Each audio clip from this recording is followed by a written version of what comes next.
ചായ സൂപ്പറാണ്. Bun Musca super Irani ചായ എല്ലാവരും ട്രൈ ചെയ്തോ എത്രയും പെട്ടെന്ന്. അപ്പൊ ഇന്നത്തെ റെസിപ്പി എന്ന് പറയുന്നത് ഇപ്പോൾ വൈറലായി ഓടിക്കൊണ്ടിരിക്കുന്ന ഇറാനി ചായയുടെയും ബൺ മസ്കയുടെയും ആണ്. അപ്പൊ നമുക്ക് അത് എങ്ങനെ ചെയ്യുന്നത് എന്ന് നോക്കാം. അപ്പൊ ഈ വീഡിയോ ഇഷ്ടപ്പെടുകയാണെങ്കിൽ ഒന്ന് ലൈക്ക് ചെയ്യാനും ഷെയർ ചെയ്യാനും മറക്കരുത്. അപ്പൊ നമുക്ക് നേരെ വീഡിയോയിലേക്ക് പോകാം. അതിന് വേണ്ടിയിട്ട് ഒരു ബൗളിലേക്ക് ബട്ടർ ഇട്ട് കൊടുത്തിട്ടുണ്ട്. അതിലേക്ക് നമ്മൾ മിൽക്ക് മെയ്ഡാണ് ഒഴിച്ചു കൊടുക്കുന്നത്. ബട്ടറും മിൽക്ക് മെയ്ഡും ഒക്കെ എത്രത്തോളം ബണ്ണെടുക്കുന്നു അതിനനുസരിച്ച് എടുക്കാവുന്നതാണ്. കൃത്യമായിട്ടൊരു അളവ് പറയാൻ പറ്റില്ല. അപ്പൊ ഞാനിപ്പം കുറച്ചിട്ട് കൊടുത്തിട്ടുണ്ട്. അതിലേക്ക് ഒരു 1/2 ടീസ്പൂൺ വാനില എസൻസും കൂടി ഒഴിച്ചു കൊടുത്ത് നന്നായിട്ട് മിക്സ് ചെയ്ത് അവിടെ മാറ്റി വെക്കുക. പിന്നീട് നമ്മുടെ ബണ്ണ് നല്ല സോഫ്റ്റ് ബണ്ണെടുക്കുക. അപ്പോൾ അതിനെ ഒന്ന് നടുവെ കീറിയിട്ട് നമ്മൾ അതിലേക്ക് ഒന്ന് ചൂടാക്കി എടുക്കേണ്ടതുണ്ട്. അപ്പോൾ അതിന് വേണ്ടിയിട്ട് ഒരു പാൻ സ്റ്റൗവിൽ വെച്ച് അതിലേക്ക് അല്പം ബട്ടർ ഇട്ട് കൊടുത്ത് നമ്മൾ ഈ ബണ്ണിനെ 2 ഭാഗവും തിരിച്ച് മറിച്ച് വിട്ട് എല്ലാം ഒന്ന് ചൂടാക്കി എടുക്കുക. അപ്പം അതെല്ലാം ഒന്ന് ചൂടാക്കി എടുത്തതിന് ശേഷം അവിടെ മാറ്റി വെക്കുക. പിന്നീട് നമ്മൾ സ്റ്റൗവിലേക്ക് ഒരു ചായ വെക്കാൻ ആവശ്യത്തിനുള്ള പാത്രം വെച്ച് അതിലേക്ക് വെള്ളം ഒഴിച്ചു കൊടുക്കുക. അപ്പോൾ നമ്മൾ അതിലേക്ക് കുറച്ചധികം ഏലക്ക ഇട്ട് കൊടുക്കുക. ഞാനിവിടെ ഒറ്റ ഒരെണ്ണ ഇട്ട് കൊടുക്കുന്നുള്ളൂ. ഏലക്കായുടെ ഫ്ലേവർ അധികം ഇഷ്ടമല്ല. അതിലേക്ക് കറുവയും പട്ടയും ഗ്രാമ്പും ഒക്കെ ഇട്ട് കൊടുക്കുന്നവർക്ക് ഇട്ട് കൊടുക്കാം.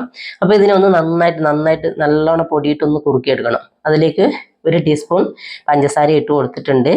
അപ്പോൾ അതും കൂടി ഇട്ടെടുത്തൊന്ന് കുറുക്കി എടുക്കാൻ വേണ്ടി മാറ്റി വെക്കുക. ആ ഒന്ന് കുറുകി വരുന്ന സമയത്തേക്ക് നമ്മൾക്ക് ഇപ്പുറത്തെ പാല് ഒന്ന് കുറുക്കിയെടുക്കാനുണ്ട്. അപ്പോൾ ഒരു 1/2 ലിറ്റർ പാൽ എടുത്തിട്ടുണ്ട്.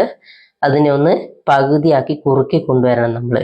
അപ്പം പാലൊന്ന് നന്നായിട്ട് കുറുകി വരുന്ന സമയത്തേക്ക് നമ്മൾ അതിലേക്ക് ഇതുപോലെ മിൽക്ക് മെയ്ഡ് തന്നെയാണ് ഒഴിച്ചു കൊടുക്കുന്നത്. ഇനി മിൽക്ക് മെയ്ഡ് ഒഴിച്ചു കൊടുക്കുന്നില്ലെങ്കിൽ പഞ്ചസാര ഇട്ട് കൊടുത്താലും മതി. അപ്പോൾ മിൽക്ക് മെയ്ഡ് ഒഴിച്ചു കൊടുത്തിട്ടുണ്ട്. അതുകൊണ്ടാണ് ചായയിൽ 1 ടീസ്പൂൺ പഞ്ചസാര ഇട്ടത്. അപ്പം രണ്ടിൻ്റെയും കൂടെ മധുരം ഏകദേശം കണക്കാവും.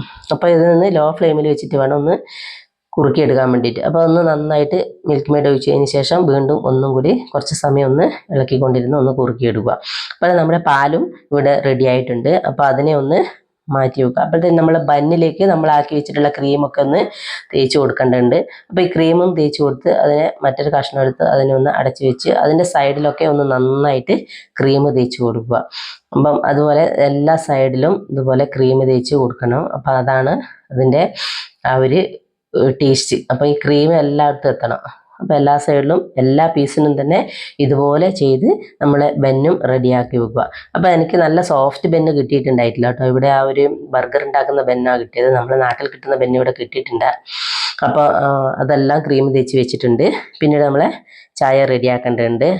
അപ്പം ഗ്ലാസ്സിലേക്ക് 1/2 ഗ്ലാസ് നമ്മൾ കട്ടൻ ചായ ഒഴിച്ചു കൊടുത്ത്. അപ്പോൾ 1/2 ഗ്ലാസ് കട്ടൻ ചായയും അതിലേക്ക് 1/2 ഗ്ലാസ് പാലും കൂടിയാണ് പാതി ഒഴിച്ചു കൊടുക്കണം. അപ്പോൾ നമ്മുടെ പാലും കൂടെ ഒഴിച്ചു കൊടുത്ത് ഒന്ന് മിക്സ് ചെയ്യുക. അപ്പോൾ നമ്മുടെ ബൺ റെഡിയായി വെച്ചിട്ടുണ്ട്. അതുപോലെ ചായയും ഇവിടെ റെഡിയായി. അപ്പോൾ എല്ലാവരും ചെയ്തു നോക്കണം. നല്ല ടേസ്റ്റിയാണ്. അപ്പോൾ ഞാൻ ഇതിനു മുമ്പേ ഹൈദരാബാദിൽ നിന്ന് ഇത് കഴിച്ചിട്ടുണ്ട്. അതുകൊണ്ടാണ്. അപ്പോൾ എല്ലാവരും ചെയ്തു നോക്കുക. ഫീഡ്ബാക്ക് അറിയിക്കുക. Okay, good bye. നല്ലൊരു വീഡിയോ നാളെ വരാം.